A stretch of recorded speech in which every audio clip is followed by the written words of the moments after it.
Good morning friends, तेजस kitchen में आपનું हार्दिक स्वागत है। तो आज આપણે વડાપાવની ડ્રાય ચટણી બનાવવાના છે, જે એકદમ બોમ્બે સ્ટાइल બનાવવાના છે। તો મેં અહીં સૂકું કોપરું લીધું છે, જેને મેં પહેલાંથી દળી લીધું છે, કેમ કે મારી પાસે આખી કોપરાની જે કાચલી આવે એ હતી, એટલે મેં એને દળી લીધું છે પહેલાં। તો હવે આપણે લસણની 4 થી 5 કળી એડ કરીશું। થોડા શેકેલા સિંગદાણા છે તે પણ એડ કરી દઈશું।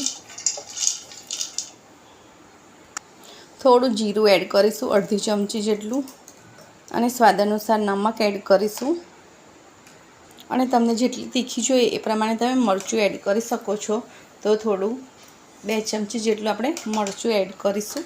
અને હવે મેં અહીં બુંદી લીધી છે, તો તમે બુંદીની જગ્યાએ ચવાણું હોય તો ચવાણું, કે સેવ હોય તો સેવનો પણ ઉપયોગ કરી શકો છો। તો તમારી પાસે જે અવેલેબલ હોય એનો ઉપયોગ કરી શકો છો। તો હવે આપણે સરસ એકદમ પાવડર ફોર્મમાં ગ્રાઇન્ડ કરી લઈશું।